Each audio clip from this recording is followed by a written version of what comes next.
Kristo ay nagtagumpay. Nalupig ang kamatayan,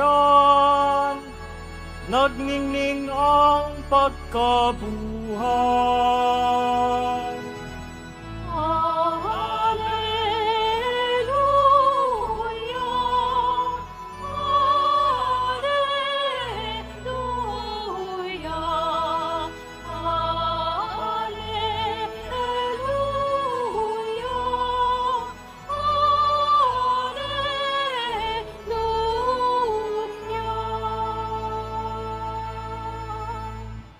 Sumainyo ang Panginoon. At sumayo rin. Ang mabuting balita ng Panginoon ayon kay San Marcos. Papuri sa iyo, Panginoon.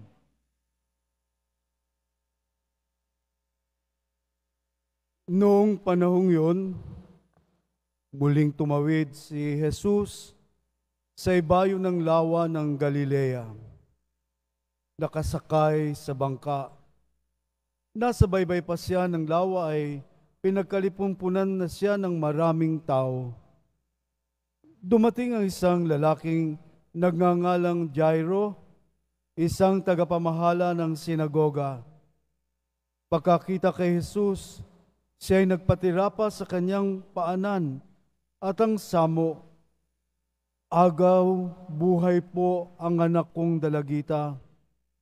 Kung maaari, sumama kayo sa akin at ipatong ninyo sa kanya ang inyong kamay upang siya'y gumaling at mabuhay." Sumama naman si Jesus at sinundan ng napakaraming taong nagsisiksikan, ano pat halos maipit na siya. May isang babae roon na 12 taon nang dinudugo at lubhang nahihirapan.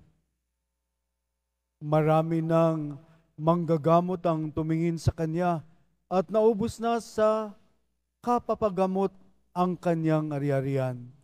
Ngunit hindi siya napabuti kahit kaunti, bagkus ay lalo pang lumubha.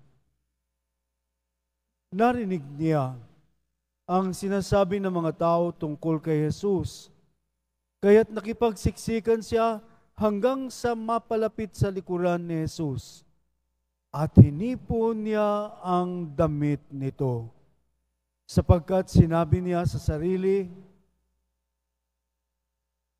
"Mahipo ko lang ang kanyang damit, ay gagaling na ako." Biglang tumigil ang kanyang pagdurugo at naramdaman niyang magaling na siya. Naramdaman naman ni Jesus na may kapangyarihang lumabas sa kanya, kaya't bumaling siya sa mga tao at nagtanong, "Sino ang humipo sa akin?" Sumagot ang kanyang mga alagad, "Nakikita po ninyong nagsisiksikan ang napakaraming tao. Bakit itinatanong ninyo kung sino ang humipo sa inyo?" Subalit patuloy na luminga-linga si Jesus. Hinahanap ang humipo sa kanya. Palibhas ay alam ng babae ang nangyari. Siya'y nanginginig sa takot na lumapit kay Jesus, nagpatira pa at ipinagtapat ang buong katotohanan.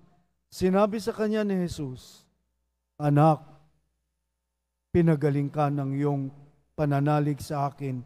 Umuwi ka na't ipanatag mo ang iyong kalooban. Lubusan ka ng magaling sa iyong karamdaman." Samantalang nagsasalita pa si Jesus, may ilang dumating mula sa bahay ni Jairo.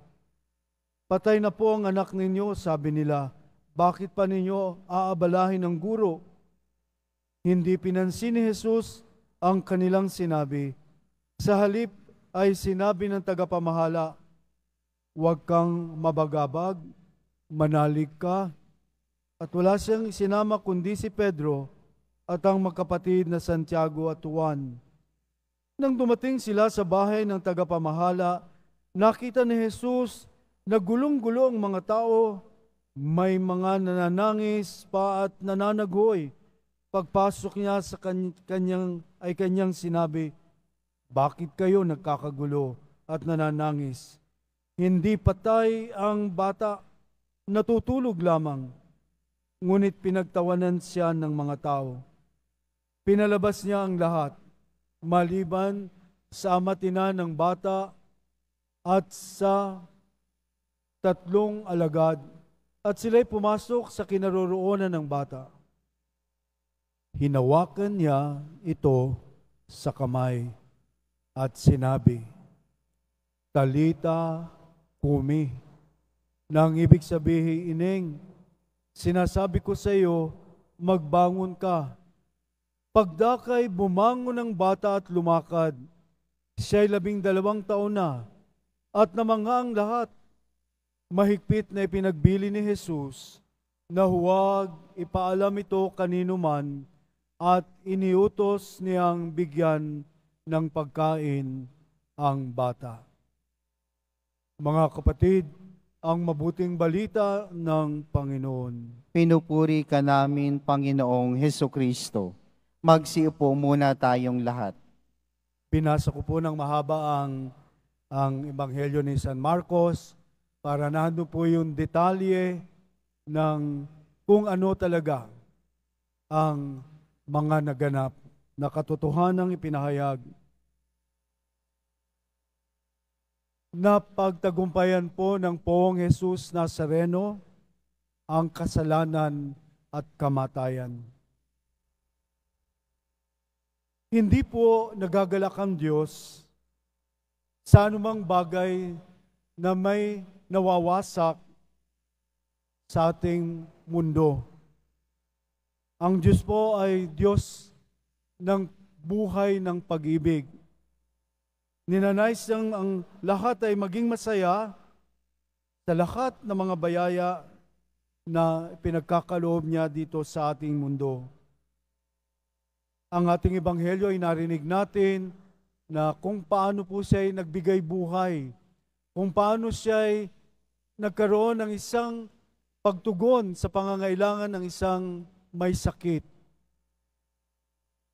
pangangailangan ng isang pumanaw. Ang babaeng dinudugo sa loob ng 12 taon sa kanyang pananalig, dahil nga siksikan ng mga tao, ang inspirasyon na ipinagkaloob sa kanya, mahawakan lamang niya ang laylayan ng damit ng Poong Jesus Nazareno at siya'y gagaling. Hindi po nagalit ang ating Poong Jesus Nazareno nang hawakan ng kanyang laylayan ng kanyang damit, pero dito ipinakilala niya at kanya pong binigyan ng tuon ang babaeng nanalig sa kanya, karakarakay huminto ang pagdurugo sa kanya at siya'y gumaling agad. At ang ikalawa po, hindi pa nagpatira pa ang babae, akala niya na siya'y nahintatakutan, pero ang pagmamalasakit na ibinigay po ng Poong Jesus Nazareno sa kanya'y labis na nagbigay pag-asa at buhay sapagkat siya'y gumaling. Karakaraka ng ang pagtugon na siya'y hindi napigilang hawakan ng laylayan ng damit ng Poong Jesus Nazareno. Ang batang namatay, sabi, natutulog lamang siya. Huwag kayong magkagulo, huwag kayong humagulgol, huwag kayong tumangis. Ang batay natutulog lamang. At sinabi nga po ng si Jairus, ang tagapamahala, hawakan lamang po ninyo siya at siya'y gagaling at siya'y mabubuhay. So, ang naganap na ito taon 33 at ito'y nagaganap po sa atin. Dito mismo sa Quiapo, ang mga milagro po ng Poong Jesus Nazareno ay nagaganap na may tugon ang sinumang nananalig sa Kanya, ang sinumang naninindigan na ang Poong Jesus Nazareno ay makapagpapagaling ng kanyang karamdaman. Taon 33 sa Jerusalem, naganap ito ngayon 2024 at ito po'y patuloy na ipinagkakaloob po sa atin ng ating Poong Jesus Nazareno ang mga kwento ng mga saksi na mga napagaling na dito sa ating Basilika ng Poong Jesus Nazareno ay katotohanan at ito'y nagaganap. Hindi lamang po sa mga nadinig po natin ngayon sa Ebanghelyong ito, ang kapangyarihang magpagaling ng ating Poong Jesus Nazareno ay dinudulot niya sa lahat ng nananalig sa Kanya. Kaya't ang ating pananampalataya, ang siyang tugon sa anumang mga bagay na ating hihilingin ay naroon ang Kanyang pagbibigay buhay. Ang Diyos po natin ay nagbibigay buhay at ang ating Diyos ay buhay at siya po'y maibigin sa buhay.